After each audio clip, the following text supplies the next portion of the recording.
And welcome to learn with Adesh. आज हम जानेंगे खबरों में रहे 8वें महाद्वीप जीलैंडिया के बारे में, जिसकी अभी हाल ही में खोज की गई है। तो चलिए जानना शुरू करते हैं क्या है इसके बारे में, क्या जानकारी है। तो सबसे पहले जानते हैं कि कॉन्टिनेंट कैसे बने। ठीक है, जो पृथ्वी पे कॉन्टिनेंट कैसे बने। तो पृथ्वी पे जो सबसे पहला भूभाग पाया गया था उसे पैंजिया कहते हैं, जो कुछ ऐसा दिखता था। ये पैंजिया पृथ्वी पहले ऐसे थे, पृथ्वी के जितने भी भूभाग थे सब एक दूसरे से जुड़े हुए थे, जिन्हें पैंजिया कहा जाता था। फिर कॉन्टिनेंटल ड्रिफ्ट हुआ, उसके बाद ये सब अलग हुए। ऊपर के भाग को लॉरेशिया कहा गया तथा नीचे के भाग को गोंडवाना लैंड कहते हैं। ओके, यहाँ पे ये टेथिस सागर है, जहाँ जिस पर आज हिमालय है। ठीक है, तो जानते हैं पैंजिया के बारे में। पैंजिया क्या है? प्रारंभिक भूगर्भिक समय में पैंजिया एक महाद्वीप था जिसमें पृथ्वी के लगभग सभी भूभाग सम्मिलित थे, और जो पैंथालाशा नामक एक महासागर से घिरा हुआ था। जो भूभाग के चारों तरफ सागर है उसे पैंथालाशा नाम दिया गया। बीच में ये भूभाग, उसके जो चारों तरफ था उसे पैंथालाशा नाम दिया गया। और यह प्रारंभिक पर्मियन युग लगभग 299 मिलियन से लगभग 273 मिलियन वर्ष पहले तक पूरी तरह से इकट्ठा हो गया था। ठीक है, 200 मिलियन वर्ष पहले प्रारंभिक जुरासिक युग जिसे कहा गया है के दौरान सुपर कॉन्टिनेंट टूटना शुरू हुए, यानी उनमें ड्रिफ्ट शुरू हुए, अलग अलग होना शुरू हुए। अंततः आधुनिक महाद्वीप और अटलांटिक तथा भारतीय महाद्वीप बने। महासागरों को पैंजिया के अस्तित्व को पहली बार 1912 में जर्मन मौसम विज्ञानी अल्फ्रेड वेगनर ने महाद्वीपीय बहाव के सिद्धांत के यानी कॉन्टिनेंटल ड्रिफ्ट थ्योरी इन्होंने दी, और इसका नाम ग्रीक पैंजिया से लिया गया है, जिसका अर्थ है सारी पृथ्वी। पैंजिया का नाम सारी पृथ्वी है। तो पैंजिया के दो भाग हुए, एक लॉरेशिया, एक गोंडवाना लैंड। ओके, और इसके जो चारों तरफ ये पैंथालाशा महासागर। अब जानते हैं खबरों में है जीलैंडिया कॉन्टिनेंट के बारे में। ठीक है, तो न्यू कॉन्टिनेंट डिस्कवर लगभग 375 वर्षों के बाद भूवैज्ञानिकों ने एक ऐसे महाद्वीप की खोज की जो अभी तक छिपा हुआ था। इसे 2017 में सबसे पहले इसकी जानकारी प्राप्त हुई थी। ठीक है, कि दुनिया में 7 नहीं 8 महाद्वीप हैं। इस 8वें महाद्वीप के बारे में वैज्ञानिकों ने अब पता लगाया है, इसका नाम जीलैंडिया है, जो लगभग 94% समुद्र के नीचे है और 6% हिस्सा समुद्र के ऊपर यानी पानी के ऊपर है। और जिसमें जो 6% ऊपर है, 6%, उसमें न्यूजीलैंड और अन्य छोटे छोटे द्वीप हैं। ये ऑस्ट्रेलिया के बगल में, ऑस्ट्रेलिया महाद्वीप के बगल में ये रहा न्यूजीलैंड, जीलैंडिया। ठीक है, इसी में न्यूजीलैंड स्थित है। ये रहा इसका मैप कुछ। ये साउथ जीलैंडिया, ये नॉर्थ जीलैंडिया, ये यहाँ से पूरा ये इस तरह का। ठीक है, इधर पैसिफिक ओशियन है, इधर तस्मान सागर।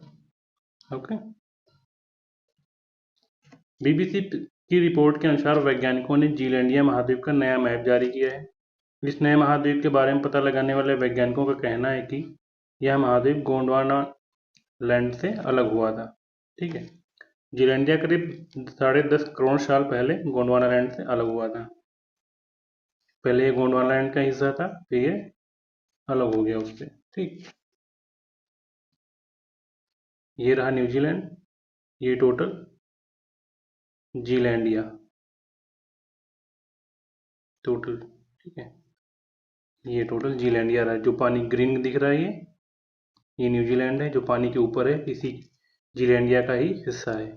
ठीक है, बाकी पानी के अंदर है। 94% अंडर वाटर है और 6% पानी के ऊपर है। टोटल इसका एरिया कितना है? 5 मिलियन स्क्वायर किलोमीटर एरिया है इसका। ठीक है, चलते हैं आगे। रिपोर्ट के मुताबिक जीलैंडिया 1.89 मिलियन वर्ग मील यानी 4.9 मिलियन वर्ग किलोमीटर का एक विशाल महाद्वीप है। यह मेडागास्कर से लगभग 6 गुना बड़ा है। बता दें इसकी खोज 2017 में की गई थी, लेकिन इस पर वैज्ञानिकों ने इसका मैप अभी जारी हुआ है। ठीक है, 2017 में भूवैज्ञानिकों के एक ग्रुप चर्चा में तब आया जिन्होंने 8वें महाद्वीप की घोषणा करी थी। अब गोंडवाना से अलग हुआ था जीलैंडिया, तो उसके बारे में कुछ जानते हैं। गोंडवाना को गोंडवाना लैंड के नाम से भी जाना जाता है। इस प्राचीन सुपर कॉन्टिनेंट में वर्तमान में दक्षिण अमेरिका, अफ्रीका, अरब, मेडागास्कर, भारत, ऑस्ट्रेलिया और अंटार्कटिका शामिल थे। जीलैंडिया भी इसी सुपर कॉन्टिनेंट का भाग था। वैज्ञानिकों के अनुसार जीलैंडिया करीब 10.5 करोड़ साल पहले गोंडवाना से अलग हुआ। ठीक, बता दें कि गोंडवाना की अवधारणा का विस्तार दक्षिण अफ्रीकी भूवैज्ञानी अलेक्जेंडर डू टिट ने अपनी बुक आवर वांडरिंग कॉन्टिनेंट में किया था। इन्होंने इसका जिक्र किया था इस बुक में अपनी। सबसे पहले जीलैंडिया के बारे में 1642 में पता चला था। किसने बताया था? डच नाविक एबेल तस्मान ने, लेकिन वो इस महाद्वीप तक पहुंच नहीं पाए थे। New Zealand crown research institute GNS science के भूवैज्ञानी एंडी टुलोच, जो जीलैंडिया की खोज करने वाली टीम गई थी, उसका हिस्सा थे, बताते हैं कि यह इस बात का उदाहरण है कि बहुत ही स्पष्ट चीज को उजागर करने में कितना समय लग सकता है। वैज्ञानिकों का कहना है कि जीलैंडिया का अध्ययन करना हमेशा से कठिन रहा है। वैज्ञानिक अब समुद्र तल से लाए गए चट्टानों के नमूनों का अध्ययन कर रहे हैं, जिससे और कई खुलासे होने की संभावना है। ठीक है, 1642 में सबसे पहले डच नाविक था एक एबेल तस्मान ने इसकी खोज की थी। कैसे की गई खोज इसकी? भूवैज्ञानिकों ने अपने अध्ययन में समुद्र तल से एकत्र किए गए जो नमूने उन्होंने लाए हैं वो समुद्र तल से उनका उन्होंने अध्ययन किया, तब इस महाद्वीप की संरचना और आकार का पता चला उनको। ठीक है, इसकी खोज में लगे भूवैज्ञानिकों ने पश्चिमी अंटार्कटिका में जियोलॉजिकल पैटर्न की स्टडी कर इस महाद्वीप के बारे में जानकारी दी है। साथ ही वैज्ञानिकों ने न्यूजीलैंड के पश्चिमी तट के पास कैंपबेल पठार के नजदीक सबडक्शन की संभावना जताई है। सबडक्शन वह प्रक्रिया है जब एक समुद्री प्लेट एक महाद्वीपीय प्लेट से टकराती है। ओके, तो ये रहा जीलैंडिया के बारे में, क्यों खबरों में है। क्या है ये जीलैंडिया? ये न्यूजीलैंड रहा, सॉरी मैंने पहले इसको जीलैंडिया बोला था। टोटल ये मैप ये जीलैंडिया रहा जो पानी के अंदर दिख रहा है पूरा। ठीक है, तो अगर वीडियो अच्छा लगा हो तो please subscribe my YouTube channel and thank you.